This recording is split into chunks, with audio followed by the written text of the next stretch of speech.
Shalom and welcome to the Middle East Report. In this program today, we'll be discussing recent events in the Middle East and saying, do they have relevance in terms of biblical prophecy?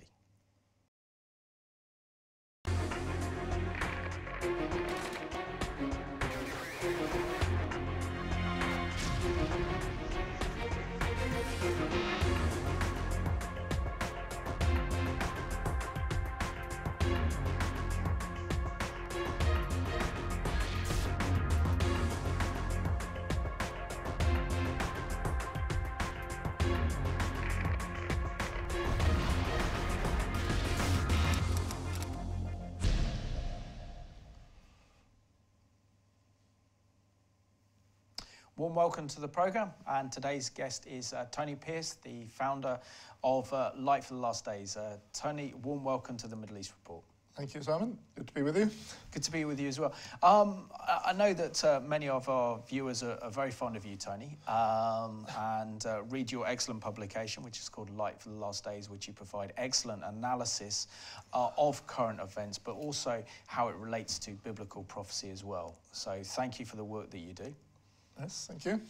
And the first thing is, for our viewers, how did you come to faith in the Lord Jesus Christ? Right, that's quite a long story, but I'll make it brief. I became a Christian back in 1970, actually on the 1st of January. I know the date. It was a New Year's resolution, which has been with me for the last 48 years. But I became a Christian after I'd been into kind of left-wing politics. I was working as a school teacher, sort of Marxist, leftist teacher, teaching at a school in Retford in Nottinghamshire. And in the course of my English lessons, I came into discussion with two of my pupils in the A-level class who were both very committed Christians. They used to talk about their faith in Jesus, and we had some interesting discussions. I set the class an essay to write on any book which had influenced them. And you know what, I got two long essays full of quotes from the Bible with sorts of things like, all have sinned and come short of the glory of God, wages of sin is death, the gift of God is eternal life, and he must be born again. I thought, you know, this is serious, these guys are trying to convert me. So I arranged a debate in the library with them, and we discussed, I put the case against God, they put the case for God. About halfway through I realized I didn't know what I was talking about, and I began to investigate after that the claims of Jesus, and one of the things they said was that prophecies are being fulfilled today concerning world events and the Bible. And I said, such as? And they said, well, it says in the Bible that the Jews are going to return to Israel in the last days, and there'll be a lot of trouble over Jerusalem, and then Jesus will come back. Well, this was in, 1969, so it was 2 years after the Six-Day War. And I began to investigate the subject. I became a Christian, having moved from there down to London, got involved with the radical left, joined the Communist Party at one point, and then I met, I was actually at an anti-Vietnam War demo, and a girl gave me a leaflet, which was a Christian leaflet, which said basically that the problem with the world is not to be found in the political system, but in the heart of man, and that the answer is to be the revolution to start in the heart of man. Through faith in Jesus, and it said at the bottom, you must be born again. And I thought, you know, maybe God's trying to tell me something.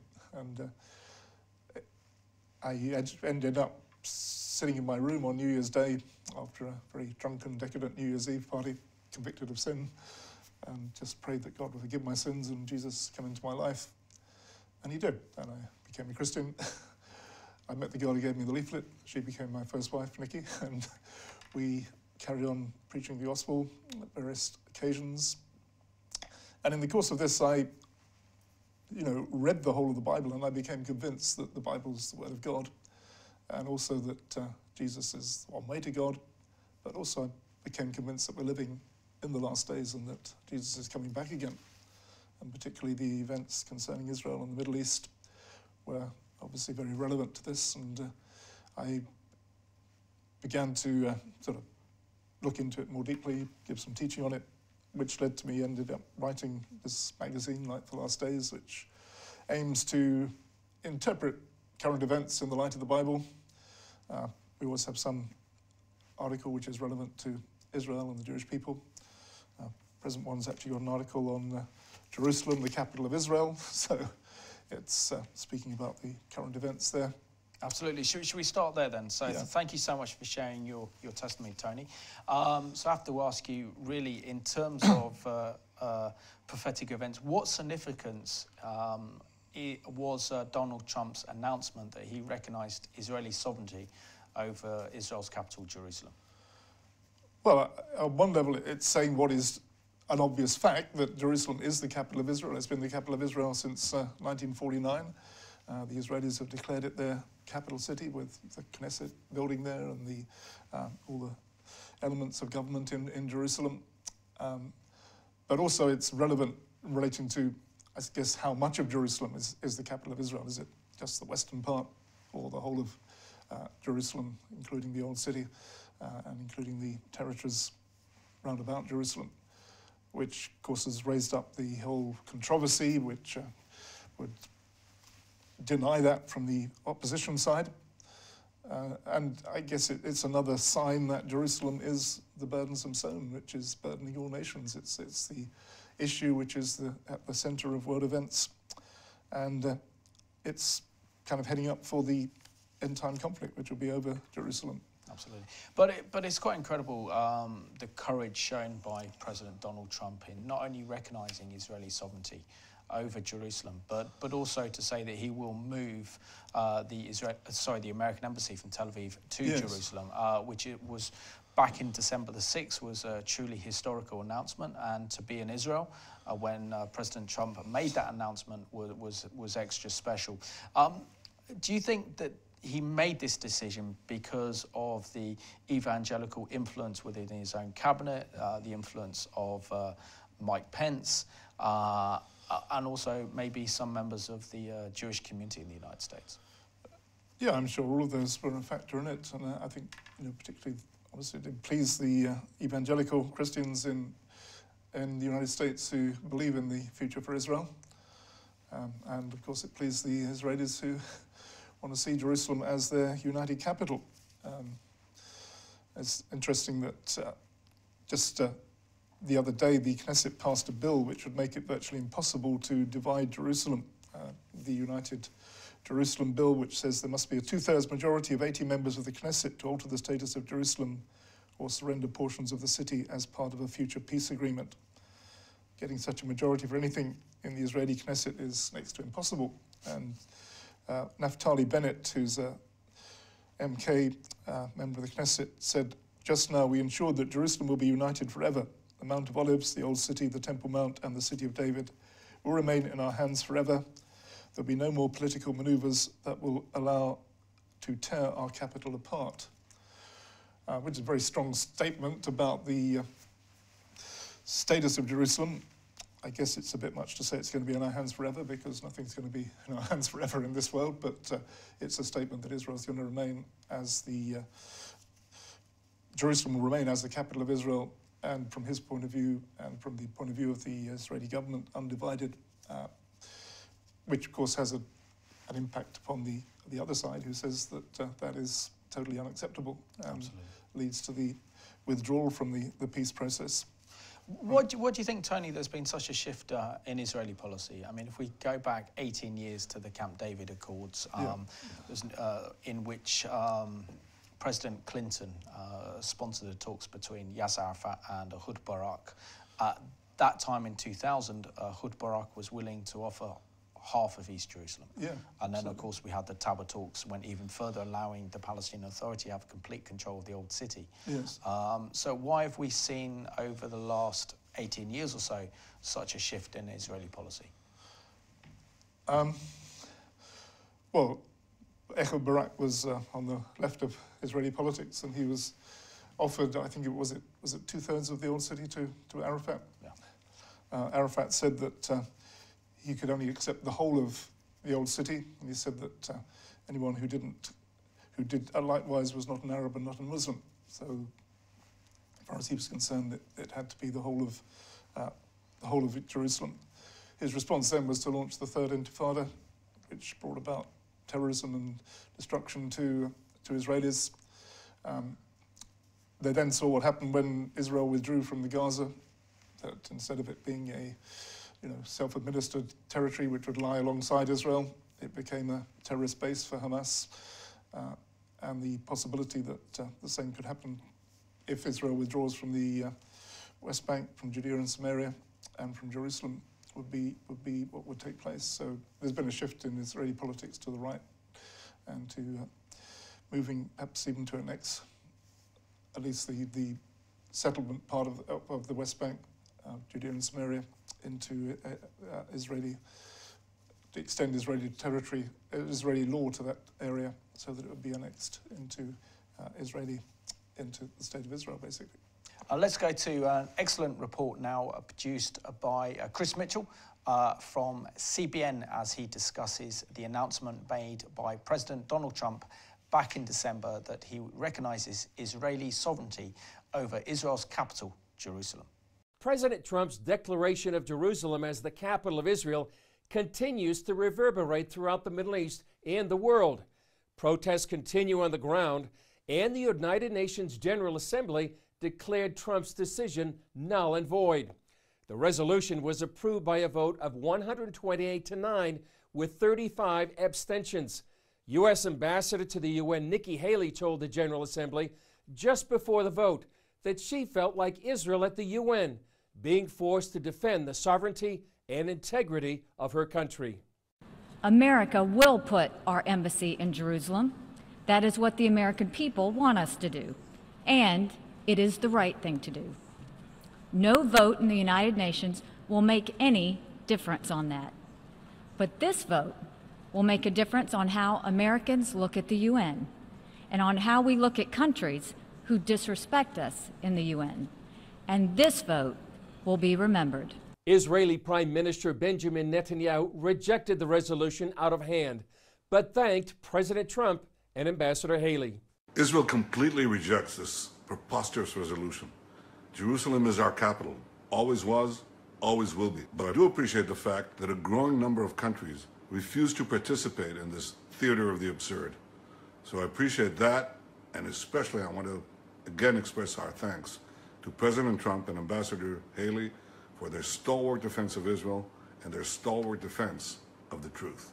While the world is disturbed about Trump's Jerusalem declaration, some see the decision as one more step towards Jerusalem fulfilling prophecy. The United Nations Security Council met on Monday to reverse President Trump's decision to recognize Jerusalem as Israel's capital. It's the latest development in a long history involving the Holy City. In 1980, Israel passed the Jerusalem Law. It designated Jerusalem as the eternal, undivided capital of the Jewish state. Then, in protest, the nations of the world moved their embassies from Jerusalem to Tel Aviv.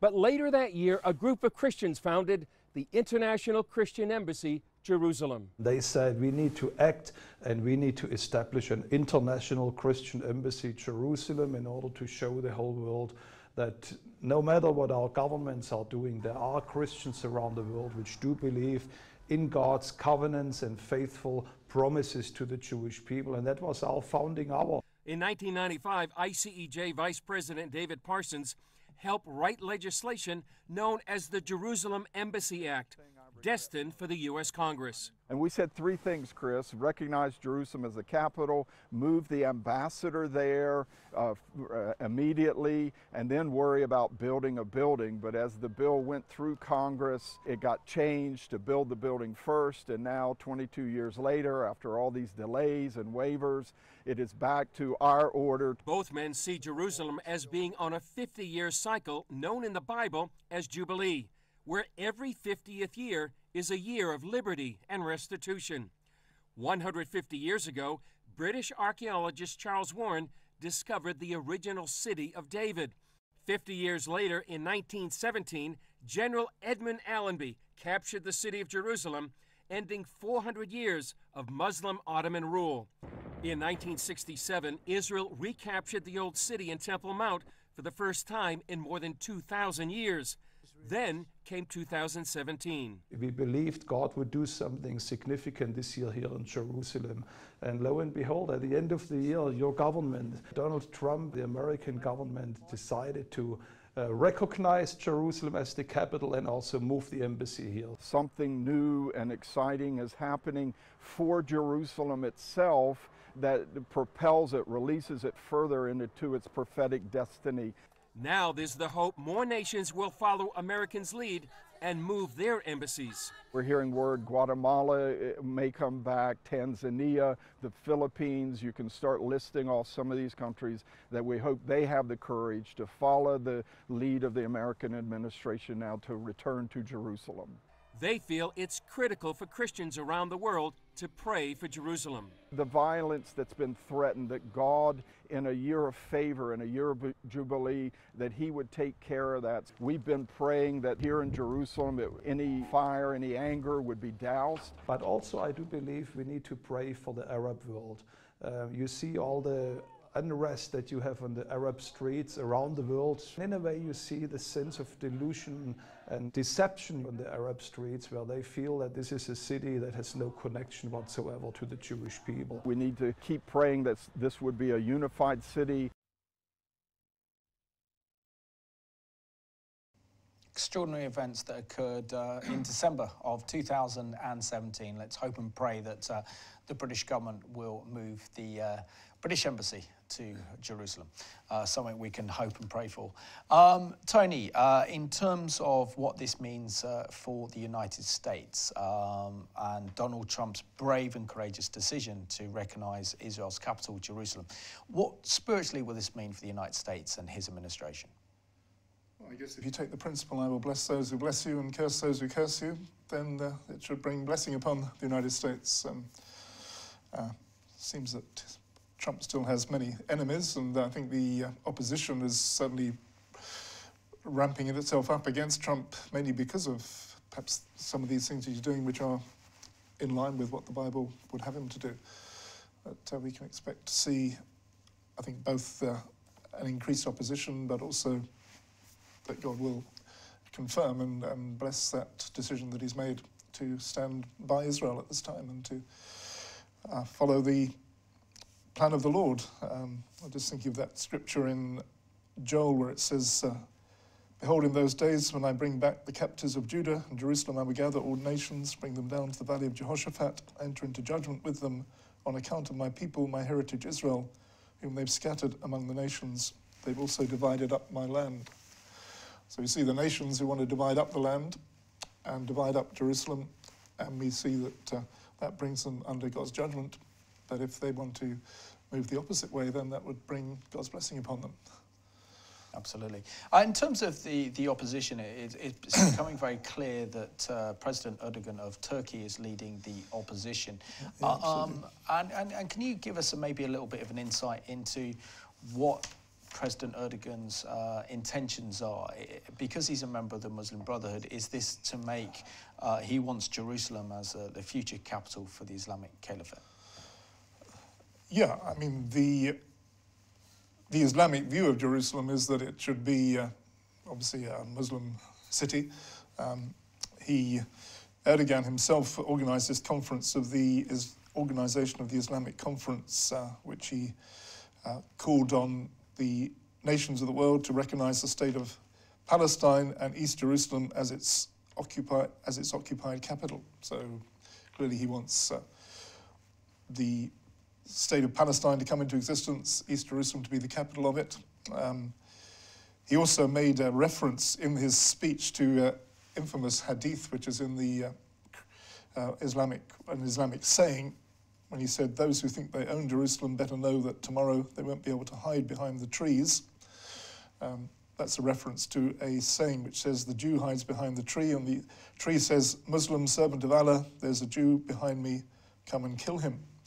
So actually the significance of it is a call to the Muslims to rise up and to slaughter the Jews and to take control of Jerusalem. And of course this has been, similar statements have been made from the Palestinians themselves. Palestinian media has been going into overdrive, calling for the destruction of Israel. Palestinian Media Watch put on a report, which I've got here, saying how they were playing a song on PA TV which says, we'll come at you from where you won't expect it, we'll come at you from underground, from above the ground, from every burrow, from every angle, because we have a right I'm coming with my rifle and my faith. I'm coming towards you, my enemy.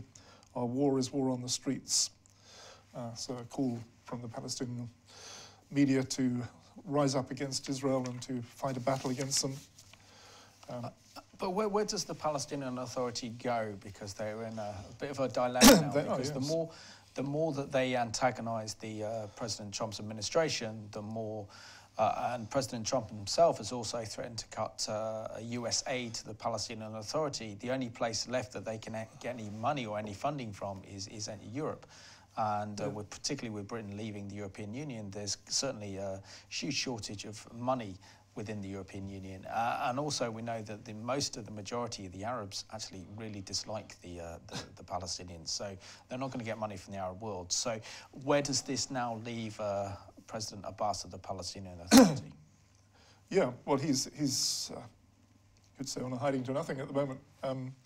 I mean, he told this gathering that the Palestinians would no longer work with the US and threatened that he doesn't feel bound by any of the commitments he made and the Oslo Accords and the subsequent rounds of peace talks. And he demanded that the US must roll back its recognition of Jerusalem as Israel's capital and said if there's no Palestinian state along the June 67 borders with Jerusalem as its capital, there'll be no peace in the region, in the territories, or in the world. So he's carrying on making the maximum demand that Israel should withdraw from the whole of the territories, the West Bank, Judea and Samaria, including the old city of Jerusalem. And he also went on to say that Israel doesn't qualify for a statehood. He accused the Jewish people of falsifying history and religion, claimed that Israel doesn't meet the criteria for statehood, calling on the world to withdraw recognition, and vowed to seek full membership for the state of Palestine at the United Nations. So in doing that, he's actually basically taking the rug out from the peace process altogether. I mean, one of the demands which Netanyahu had for the Palestinians that they should recognize Israel as a Jewish state. He's now saying he doesn't even recognize Israel as a state. So there would therefore be no future for him in any peace agreement. He said that the United States should no longer mediate a peace agreement, and he doesn't recognize the United States in doing this. And the response of the United States is then to say that they're going to withdraw funding from the Palestinian Authority. I've got some figures here. I think since 1994, the US aid to the Palestinian Authority was $290 million a year. $55 million was for law and order, but half of that aid is being paid to convicted terrorists and their families for attacks upon Israel. And it's clear that they're not actually working for peace at all. I mean, it's a fiction that there is a peace process, really. I mean, they want a peace of Israel so they can then use that to make war against Israel. Absolutely. Now, where they go from here is another interesting question, because if the United States do withdraw that funds, then they're going to be very short of money. As you say, the European Union may make up some of it, but not all of it. Saudi Arabia is extremely irritated with Abbas at the present time. They've told him that he should go along with Trump's proposal for the peace process, and it's unlikely that they would offer much. Iran is there, of course, and Iran is more than willing to supply weapons and whatever if they can get. Not that they can get them into the Palestinian Authority at the moment, they can get them into Gaza. But at the present time, that is, you could say, yes, they're on a hiding to nothing at the moment. Which could lead to, I mean, obviously the problem from Israel's point of view is that then if the Palestinian Authority collapses, then what happens? Do you have some disorder in the territories in which Israel then has to just take control? And yeah, I think that's Israel's biggest fear, essentially, that how much they dislike the Palestinian Authority. The situation could be is the better the devil you know than the devil you don't. And the danger is that something like Hamas or something worse could emerge as and part of the leadership within the Palestinian Authority. Talk about the next topic of discussion, and that's the situation in Syria and also in Lebanon, and Israeli government ministers warning, particularly Naftali Bennett, of a war with Hezbollah. In your opinion, how realistic do you think a potential war with Hezbollah could be, and Iran in 2018? Well, one doesn't like to make prophecies about what could happen, what will happen, but certainly the Israeli government and leaders have been making statements. For example, this is from Israel's ambassador to the US, Ron Dermer. He says, if Iran is not rolled back in Syria, the chances of military confrontation are growing. I don't want to tell you by the year or by the month, I'd even say by the week. And Israel has already protested very strongly to the Russians. Netanyahu told Putin that there's a possibility of an apocalypse if he doesn't hold back, restrain Iran from moving into the north, into Syria, just to the north of Israel. And what is happening at the present time is that Iran is trying to set up bases in the south of Syria, around Damascus, and near to the Golan Heights, which would be a threat to Israel. Because Iran has made it very clear that their aim actually is the elimination of Israel. They want to gain a permanent presence in Syria, as well as setting up a land corridor in areas under its influence through Iraq, Syria, to Lebanon, and to use this as a way to bring an army against Israel. I think they've already got some 70,000 troops in Syria. They've supplied Hezbollah with some 150,000 rockets, which are aimed at Israel. And another quote here from the Israeli Defense Minister Lieberman. He said, Iran is trying to turn the whole of Syrian territory into a forward outpost against the state of Israel, with military bases, thousands of Shiite mercenaries that are brought in from all over the Middle East into Syria, with an Iranian Revolutionary Guard Corps air base and a naval base. It's setting up factories to manufacture precision weaponry in Lebanon. This is a reality we do not intend to accept. So if Israel takes action against this, as they have already done, and attacked Iranian bases in the south of Syria, the potential of that to draw in further conflict is very real. You could also say that Hezbollah, at the present time, the Syrian war is not over, clearly. It's winding down, but Assad can only stay in power really with help from his allies, including Iran. And the danger there is that Iran ends up really treating Syria as a kind of client state with its army permanently based there and supplying advanced weaponry to be used against Israel to Israel's enemies in the north. Let's have a look now at this report, again by Chris Mitchell, looking at the security situation that Israel faces on a northern border facing Lebanon with a threat from Hezbollah. CBN News obtained a rare look at the Israel Defense Forces getting ready for the Iranian-backed group Hezbollah. We rode along the border with 2 IDF combat officers. And if you listen closely, you can hear the sound of protection being created in this rugged terrain. This UN flag behind me represents the international border. On the other side of the fence is Lebanon. I'm standing in Israel, and the Israel Defense Forces have built a barrier, maybe 15 to 20 feet high, to protect against Hezbollah infiltrations. First of all, it gives us an observation point to see better. On the other hand, it gives us better protection. Today, if a person runs toward the barrier to cross it, he can't run easily. He needs to stop for a moment or two. That gives us enough time to react. They know their enemy. We know the other side isn't innocent. We're searching for the points that are unseen, where they can get in. And because of this, we are working on the entire barrier, not on a specific point. Up here on the border, the enemy is always a clear and present danger. Just about a mile away from here is a Lebanese Shiite village, most likely a Hezbollah stronghold. And one more sign of the Hezbollah presence here on the border, just beyond the fence there, you can see the yellow Hezbollah flag. Right here, there is an Israeli community called Shetula. We see that the community is close to the security fence. We are the line of defense, so we built a kind of wall that can be close to the community. We know that the intention of Hezbollah is not only to look for military targets. His goal is to harm every Israeli. It doesn't matter if it's a child, or a man, or an elderly person. Their goal is to harm Israelis, whether civilians or military personnel. Because of that, we protect civilians and also military personnel, because the goal of the military is to protect the state. This is where the last war began. This memorial marks the site of a Hezbollah ambush in 2006. They kidnapped 2 soldiers and killed 3. And this incident marks the beginning of the Second Lebanon War. Hezbollah picked this spot because it's a dead area with no cell phone reception. They know the area well. They did follow up, and we also broadcast their clip on the news where we see the kidnapping.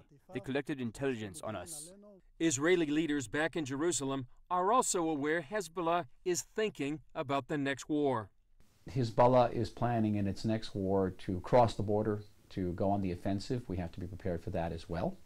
They're trying to take a town captive, something like this. We have to be prepared for that. Hezbollah has posed, as Israel's leading military officials have said, a strategic threat to the country, and that is why Israel has taken preemptive actions against Hezbollah and the Syrians that are transferring weapons to the Hezbollah in neighboring Lebanon. It has created a measure of deterrence for Israel. Israel's goal is to stop Syrian weapons from getting into Hezbollah hands. Despite these strikes, Lebanese media claim Hezbollah now possesses what they call game-changing weapons. We're talking about 130,000 rockets in the hands of Hezbollah. They have not been fired during the Syrian civil war. They're saving them all for us. And they're aimed at our cities. They can hit as far south as Eilat. Our entire country is in the range of those 130,000 rockets. One more reason behind the need for vigilance here. You look at the area. It's a beautiful area. Nature, nostalgic. Everything looks as innocent as possible. But from our understanding of the enemy, we know that there will be a war here, and that's why we need to prepare to prevent an infiltration further inside.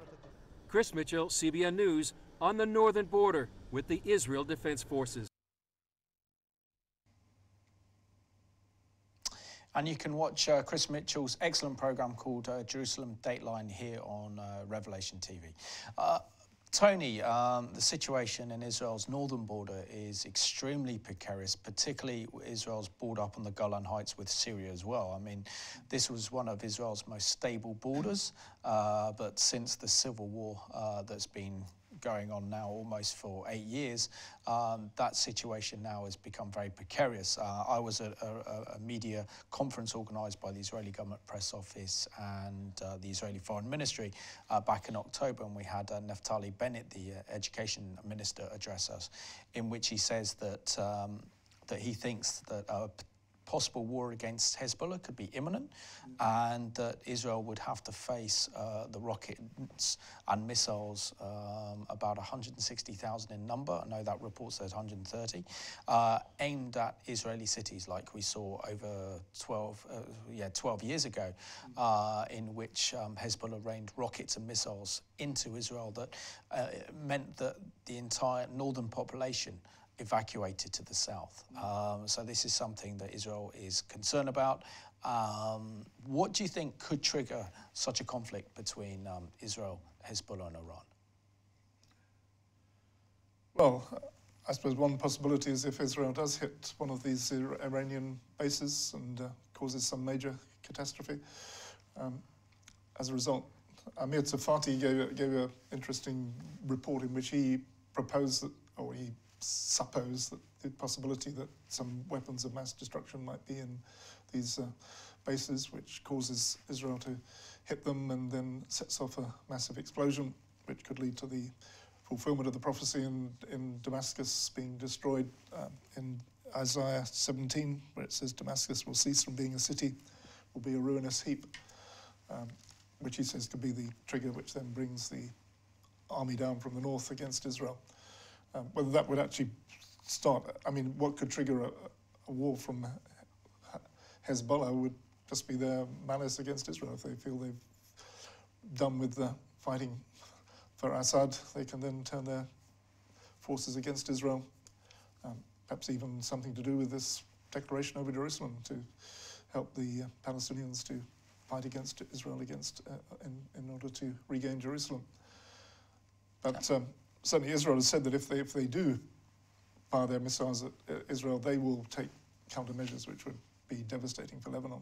Yeah. And what impact do you think this will have on Russia? Because we know that the Russians are also helping to prop up Assad's regime. Yeah.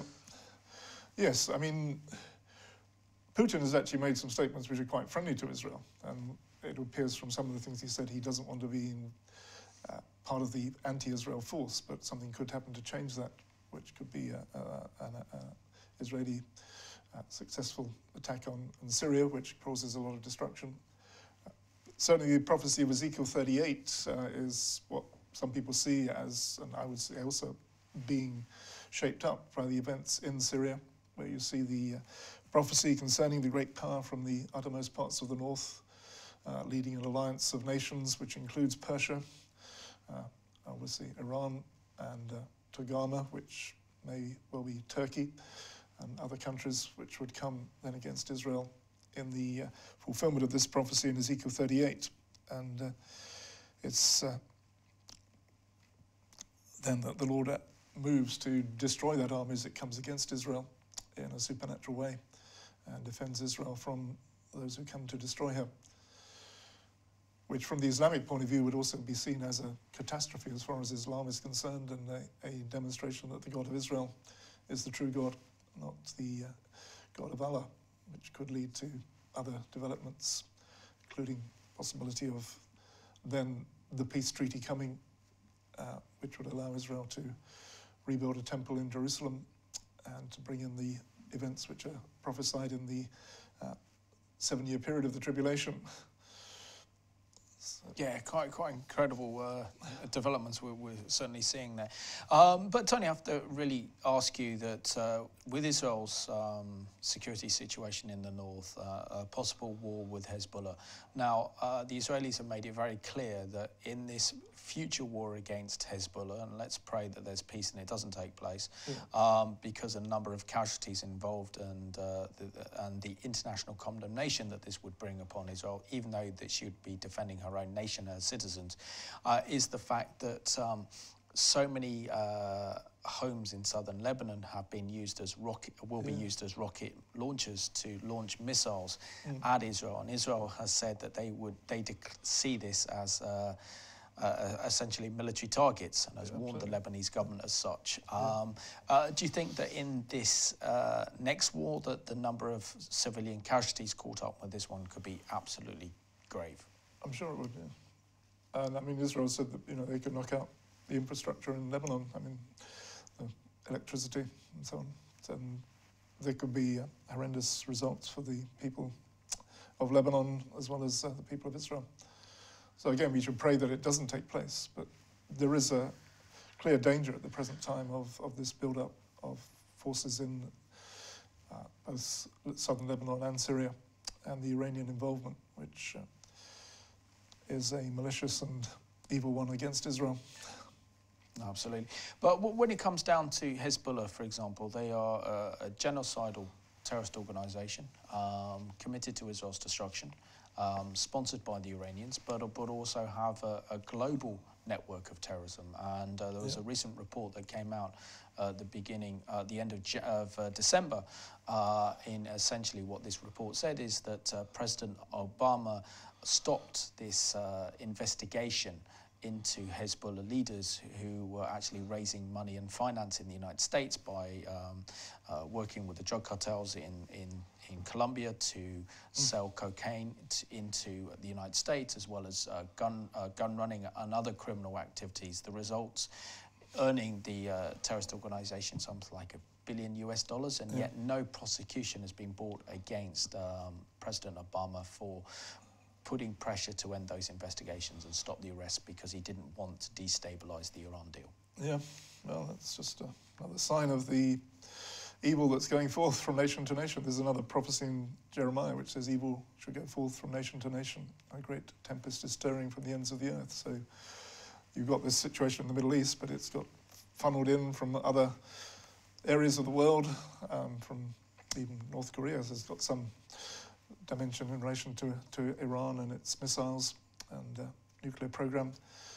So it's amazing just how so many nations are engaged in this situation, and so much of the evil Antichrist spirit which is working in the world is sort of coming together in different ways.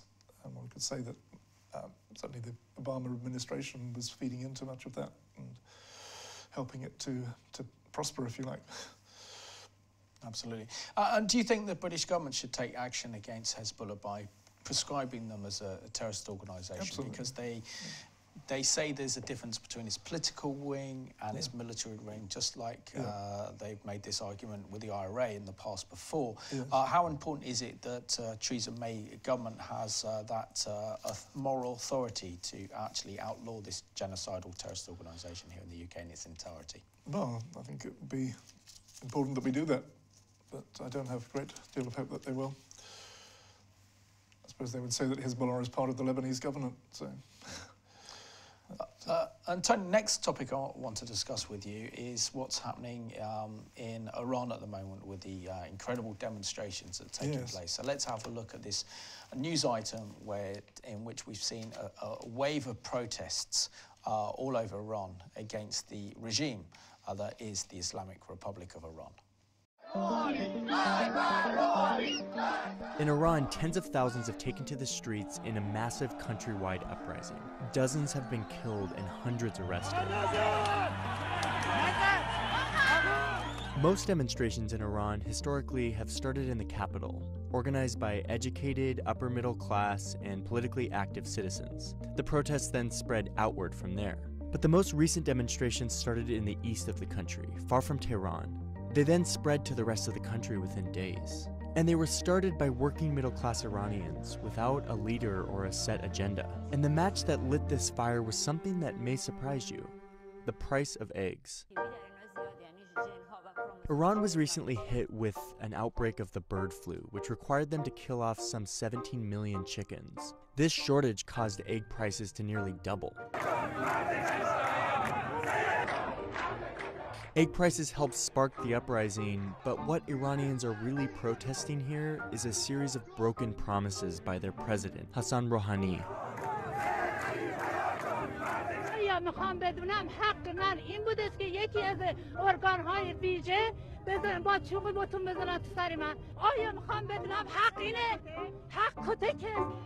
When Rouhani came into the presidency in 2013, he pledged to revitalize the economy. He took the first steps towards doing this in July 2015, when Iran reached a deal to significantly curb its nuclear program. In exchange, the West lifted international economic sanctions that had hampered Iran's economy for decades. For a lot of Iranians, this symbolized that Iran was opening up to the world, and it was a reason to celebrate. So by the end of Rouhani's first term, he had achieved some economic success. His policies had brought down the inflation rate and boosted economic growth, but unemployment and inequality remained high, and foreign investment still remained low. For the working poor, Rouhani's policies made little difference. So when Rouhani was back up for election in May 2017, he vowed to voters that he would make tangible changes to the economy within the first 100 days of his new term. در یک زمان کوتاه تحول اقتصادی در کشور به وجود آوریم. He won the election, but the first 100 days came and went with no real tangible economic results. I, as an Iranian, am frustrated that government has so many unkept promises to tackle so many problems like unemployment, recession, inflation, and social freedom. Then, in December, Rouhani published his proposal for his 2018 budget.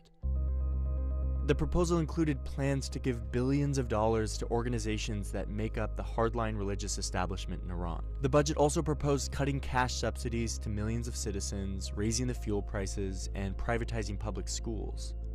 Paired with the rising prices of eggs and other food staples, people around the country, especially the poor and working class, felt betrayed.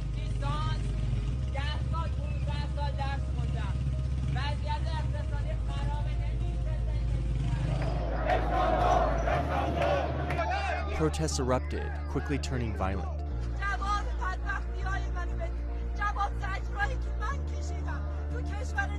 نظامی These protesters have no leader, no set agenda. They're not driven by political organizers in the capital, but by poorer citizens in villages and rural towns.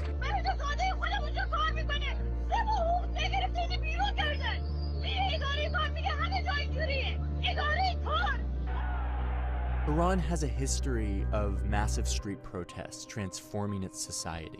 In fact, the current Islamic Republic of Iran was born by street protests just like this.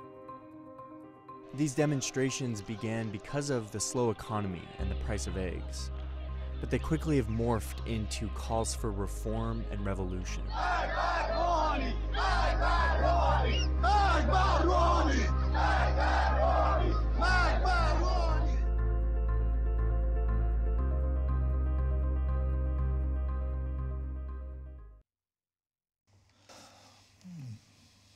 And that was an excellent report, and we need to keep the Iranian people very much in our prayers because they're living under an absolutely horrendous totalitarian regime.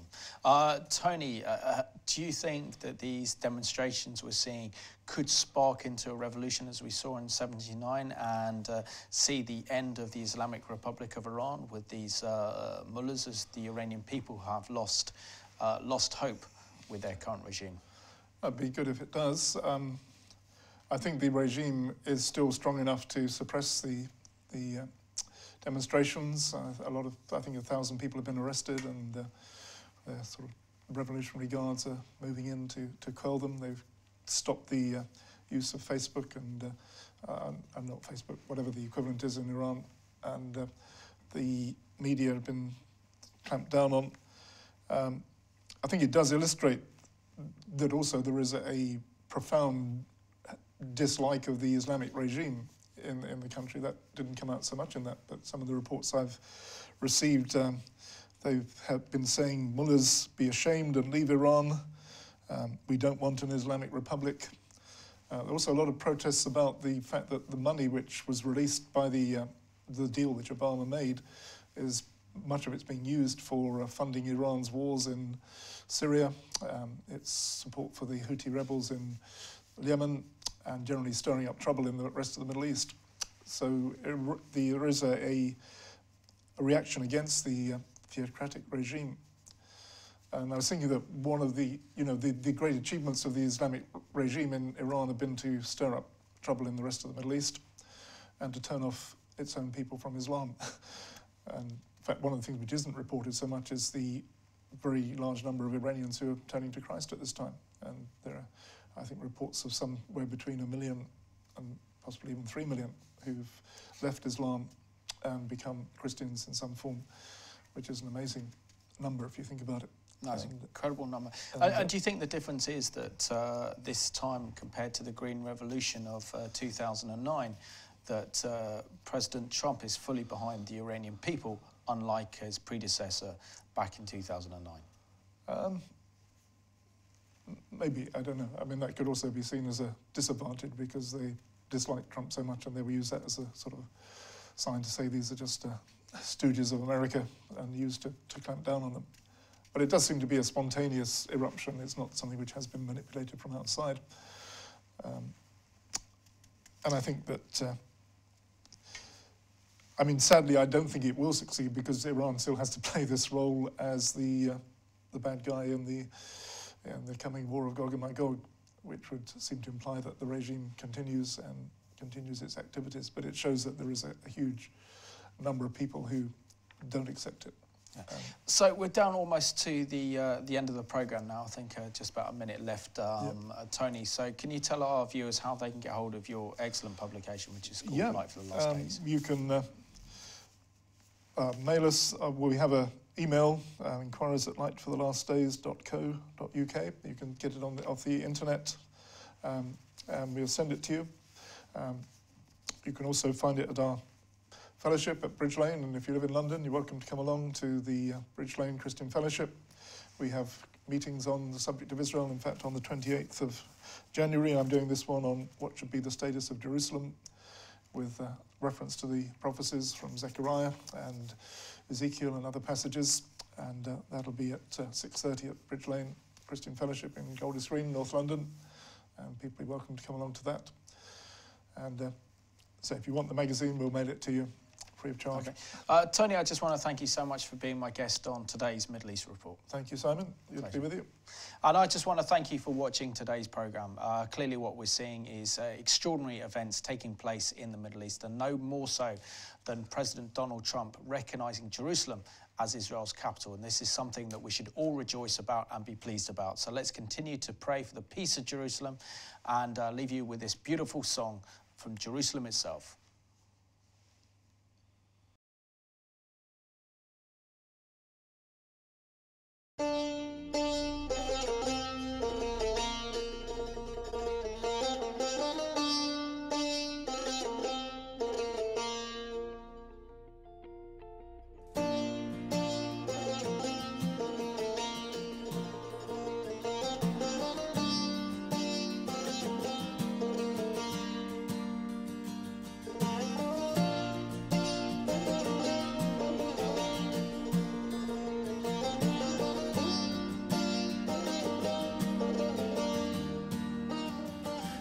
גדול אלוהי, שירו כי גדול אלוהי, כל אחד יראה כי גדול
כל אחד יראה כי גדול